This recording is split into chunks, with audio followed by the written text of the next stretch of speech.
गोला तनी प्रणाम करो तनी नमस्ते। आप सब कैसन मानी जरूर बताइए जा। आज हम उपस्थित बानी एक मजेदार झूमर लेके, जो कि बड़ा ही मजेदार बा। जरूर सुनी जा, लाइक प्लीज करी जा, शेयर करी जा और एक प्यारा सा कमेंट करी जा। चैनल पर नया बानी जा तो सब्सक्राइब करी जा। तो सुनिए झूमर और प्लीज लाइक करब जा जरूर।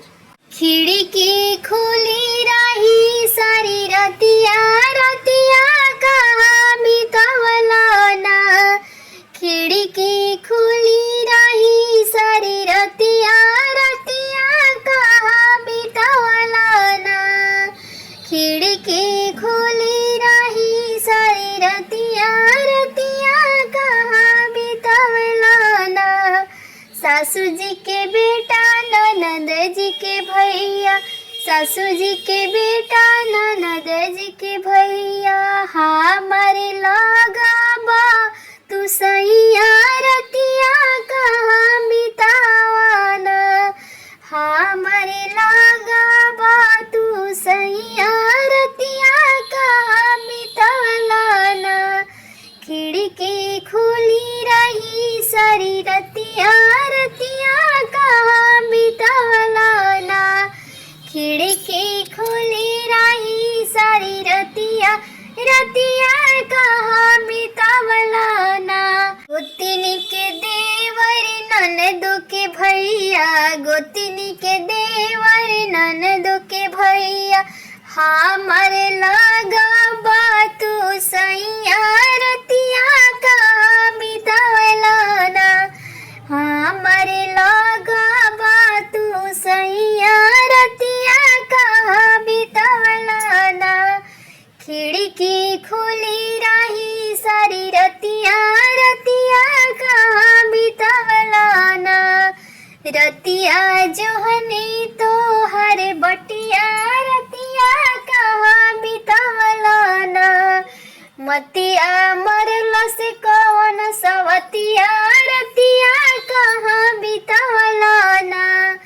मतिया मरला से कौन सवतिया रतिया कहाँ बितवला ना। खिड़की खुली रही सारी रतिया रतिया कहाँ बितवला ना। देवरू के भैया ननदो के भैया, देवरू के भैया ननदो के भैया, हम लगा बा तू सैया रतिया कहाँ बितवला ना। हमर लगा बा तू सैया रतिया कहाँ बितवला ना। रतिया खोजते रही तहर बतिया रतिया कहाँ बितवला ना। रतिया खोजते रही तहर बटिया रतिया कहाँ बितवला ना। मतिया मरल से कौन सवतिया रतिया कहाँ बितवला ना। मतिया मरल से कौन सवतिया रतिया कहाँ बितवला ना। खिड़की खुली रही सारी रतिया रतिया कहाँ बितवला ना। खिड़की खुली रही सारी रतिया रतिया कहाँ बितवला ना।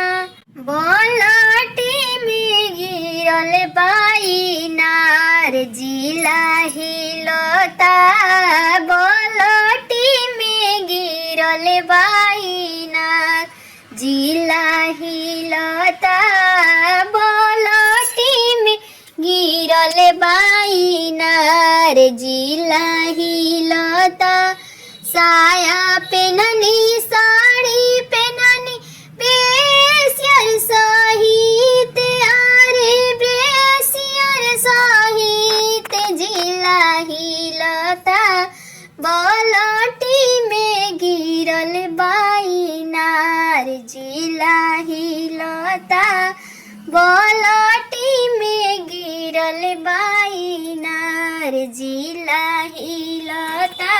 आई हो दादा कोई सने आइल बाजा बाना, आई हो दादा कोई सने आइल बाजा बाना। बुढ़वा देखी मुहावा चमकावत बा बुढ़वा देखी मुहावा उहो चमकावत बा कि आई हो दादा जवन का देखी मोहे ललचता कि आई हो दादा जवन का देखी मोहे ललचता कि आई हो दादा कैसन आइल बाजा बाना